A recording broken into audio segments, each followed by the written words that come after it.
als een verkje. Nou, hier je nut. De slechters weet al. Dan is het toch gek als verken, als ze bij de slechter naar binnen hier stond te kijken. Goedemorgen. Oh, wacht, het is goed. We moeten even wachten. Knupje duwen.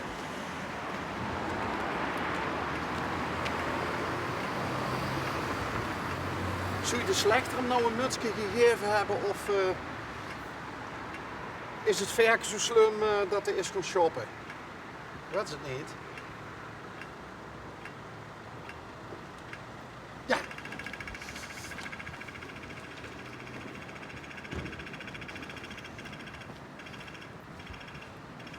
Kijk nou toch. Och, ze hebben hem een appeltje gegeven. En ze hebben hem in de boeien geslagen. Goedemorgen. Goedemorgen, Bas. Ja. Onderweg. Ja, en Kent je de mensen? is dat verken nou zo slim of is dit nou zo dom dat... Nee, dat is echt zo slim. Dat vind ik het prachtig wie die allemaal in elkaar zitten. Ja, maar dat is toch levensgevoel? Nee, is dat levensmuur? Nee. Sommigen hebben soms zwijn. Sommigen hebben zwijn. Oh, daar heb ik zwijn Dat had gehad. zwijn. Dat had zwijn gehad. Heb ik niet gewusst, maar dat had zwijn gehad. Het toch een naam? Kevin. Hoe? Kevin. Kevin. Juist. En waarom had hij Kevin? Ja, Bas, kun je even dat kan ik niet vertellen, Bas. Van een klant van ons, die hadden nog een richtig ouderwets huiswerken. Het was een Belgische pieterij en dat wordt geslagen. Die hebben me gevraagd of ik hem... Wat voor apparaat? In een pieterij. Een pieterij? Juist. Is een Belgisch vleesras en die hebben me gevraagd of ik hem wil verzorgen. Nou ja, goed, dat heb ik hier onder hen genomen. En dan voor hem helemaal mooi verzorgd. Die heeft fris klaargemaakt, schenken gezouten, zo wie die daar ophalen. En dan hoor je Kevin, dus ik kreeg toch een filmpje met. En continu als ik gaat klaar was, zag ik tegen die meid, die pak maar in, is Kevin. Alles korte letjespaak, gehakt, noem het maar op. Dus, een eerbetoon, Kevin. Oh, dus Kevin leeft voor altijd voort. Juist. Kevin Kevin heeft nu zijn eigen leven. Hij is natuurlijk nu een opwachting van de vastelavond. Kan ze niet over hier stellen? Ja, wie zeggen ze dat heet kaboet? Geboet, balkenbrief. Balkenbrief. Balkenbrief. Kaboet zeggen ze bij ons. Ja, Burg, hier is het balkenbrief. Maar giet dat met de vaste loven nog harder, de balkenbreid? Dat jij prima. Zoervlees. Zoervlees. Zoervlees, Bas. Dat is het vaste lovens gerecht. Koolschotel, zoervlees, goulash, gezond spek, spek en ei. Uiteraard. Och, natuurlijk. Spek en ei. Anders ga je het echt niet zoer. Oké. Ja. Sinds 1924. 24. Je ziet er nog goed uit dan. Ja, nee, dat zeg je nog meer. Ja, Ik voelde hem aankomen. beestjes verzorgen, dat helder jong. Ja, precies. Ja. Lekker. Vond het wel Lekker moeilijk. in het ambacht bezig zijn. En daarvoor is hij ook volledig aanwezig. En dat moet ook kennen. Ik zie er ook een dry ager. Juist. Dat is weer iets nieuws, hè? Dat is wel wat nieuws. Wat is dry ager eigenlijk? Dry aging is dus een opslag, een rijping en een droging van vlees. Het is ooit ontdekt in het vleestransport in Amerika, in open grond, dat door koude delen, bleek dat het vlees dus een gedeelte van het vocht verloor. En daardoor toch wel smaakvoller, malser. Het is dus eigenlijk een rijping. Het is een rijping en daar ondertussen vochtverlies. Nou, blijf er lekker bij staan. Ja. En dan ga je ze dus van dit kalibers ga je ze dus aan krijgen. Dus het is een dry aging, iets anders als rijping. Rijping is dus bijvoorbeeld in het bot, in het karkas. En dry aging is dus echt met een relatieve vochtigheid van rond de 80%, moet dat vlees dan dreuken. Kijk. Dat is nog eens een... Ja. Van welk merk is dit? Dit is van een limousin. Een limousin? Ja. Dan hebben we het over koetjes, hè? Daar hebben we de Ja. koetjes, juist. En dan hebben we hier dus in dit geval is dus hier de porterhoutsteak. Omdat het dus de dunne lende is met ossehaas. En voor die over de porterhoutsteak.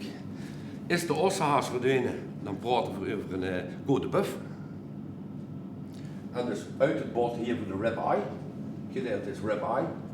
Dus met ribbeenderen. En op een gegeven moment dan hebben ze hier dus weer een côte de buff. Dus 3 stukken. In principe côte de buff, côte. Ja, hier is nu de porterhoutsteak. Als de ossehaas mooi aanwezig is, Dan ga je terug in het kastje. En hoe weet je nou wanneer dit goed is? We laten hem op een 28 dagen laten van rijpen. Drogen. 28 28 dagen? dagen, ja. Liet zo'n stuk hierin? Ja, ja. Dus, maar iedere dag komt er dan natuurlijk iets... Verlustig. Ja, er zitten zoutblokken en er zit een filter in. Juist. Ja, het vochtgehalte daalt Ja. en de prijs die stijgt. Zo ongeveer. De exclusiviteit stijgt. Ja. De smaakvoller, het is zachter, het vlees prikt af. De pH-waarde, de zuurte gaat. Is dit wel een echte liefhebber van het vak, Ja. Firmich, of niet? Ken ik. Hebben we een goede leermeester? Ja, dat is ook zo. Je huurt ook in de dagelijks Ja, zeker. Dat is getrouwd. Ja? Kijk eens, 12,5 jaar getrouwd. Oeh, Die rozen. Rood zijn de rozen. Ja, Bas. Hallo. Het kunnen we allemaal samen. Ja. En wie had die aan de week cadeau gedaan? Ik heb ze cadeau gekregen. Ik heb die gewoon aan mijn vrouw. Ja. Domme. Ja, ik moet toch ook eens af en toe een cadeau steken. Is het wel een beetje een romanticus? Ja. Ja? Ja. En ik kan ook nog goed vertellen, van wie heb je het vak geleerd eigenlijk? Ik heb het vak van mijn ouders uiteraard geleerd. En die hebben het weer van mijn opa en oma. En mijn oma stamt eigenlijk van dat bedrijf vroeger wel meer storingkar. Een busbedrijf was het vroeger. Mijn oma daar leren Wat kennen. Hier die vroeger was een boerderij. Waar die poort is toch? Ja, hier dit gedaan. Dat was vroeger een boerderij. En dat is naderhand een busbedrijf geworden, meer storingkar. Niet bekend meer. Nee, oké. Ik ben van het hoge Ja, nee, oké. Maar in ieder geval, heb mijn oma leren kennen en nu de 24 zijn ze hier, hebben ze die zaak hebben ze zich dat grond gekocht en nu zijn ze hier begonnen. Mijn opa heeft me 11 jaar nog geleefd bij die zaak op, wordt het vrij jong gestorven. En mijn oma is achtergebleven met 5 jongens, 5 kinderen. Die zijn allemaal in het vak gegaan en ik heb de 89 de zaak weer overgenomen. Waar is dat vanzelfsprekend? Nee, dat wordt niet vanzelfsprekend. Nee. Ik wou het eigenlijk nooit doen. Ik ben eigenlijk in de fijnmechanica terechtgekomen. Ik wilde eigenlijk gouden edelsmet werden. Ja, ik weet het. En hoe zou ik hier mijn kaffe op de zaal? Ja. Zo, Maar dit is niet alles, Bas. Het is wat het is. En waarom is dat niet doorgegaan met dat goud en edelsmeden? Ja, ik moest toen naar Schoonhoven toe. Ik moest daar nog een opleiding in volgen. En ik dacht bij mezelf, dat duurt eigenlijk alleen maar groot feesten. Dat komt niet goed. Oh, Nee, ja, en toen ben ik hier gewoon... dus dan ga je ook een Bourgondier schuil. Ja, ik denk dat jij het met gewoon. Ik bedoel, en toen ben ik hier in de slachterij terechtgekomen. 6-jarige opleiding heb ik 5 jaar gedaan. En toen word ik klaar. En toen heb ik de zaak overgenomen.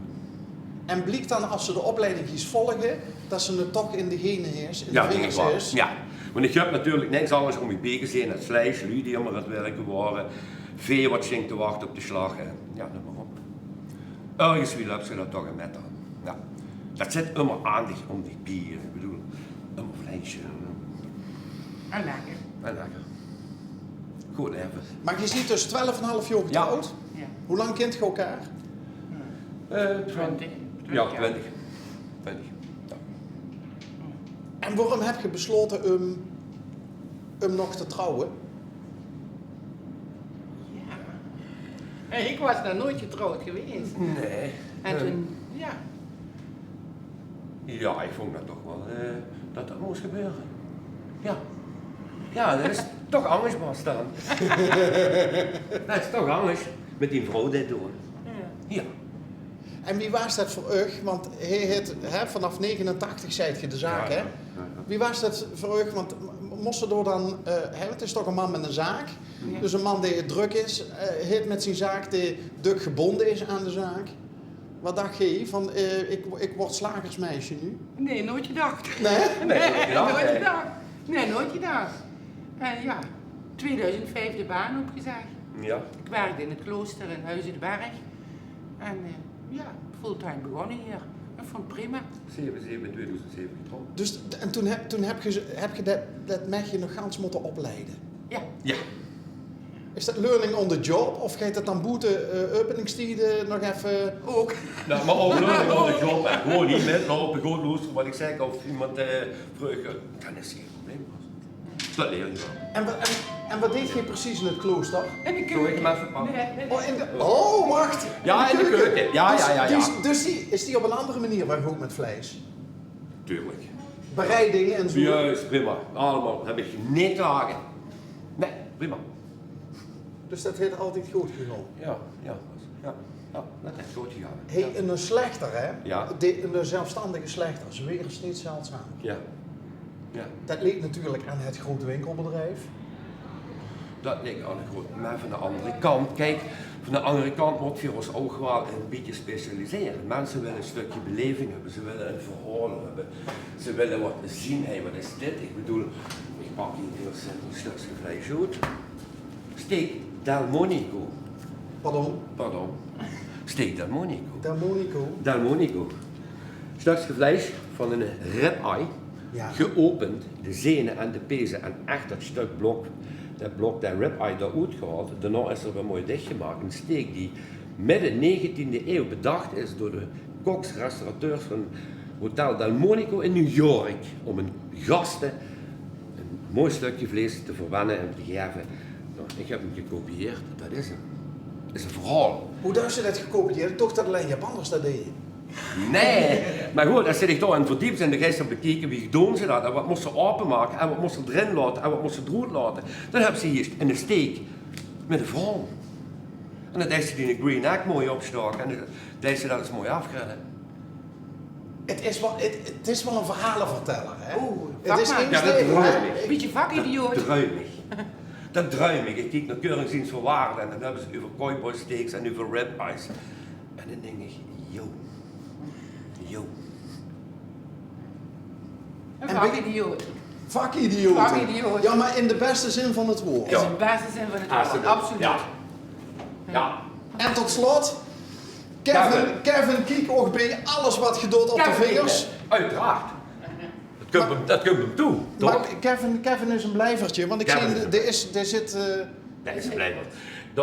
Daar komen berichten binnen via Facebook van vrachtwagenchauffeurs die vragen wat voor koudheid, wilt er een sjaal metnemen, een mutsje. Zeg, Piet is niet nodig, we hebben alles. Hij wacht dus nu eigenlijk op uitgedorst te werden, we zijn in de carnaval. En je zit dus letterlijk vast aan elkaar, hè? Juist.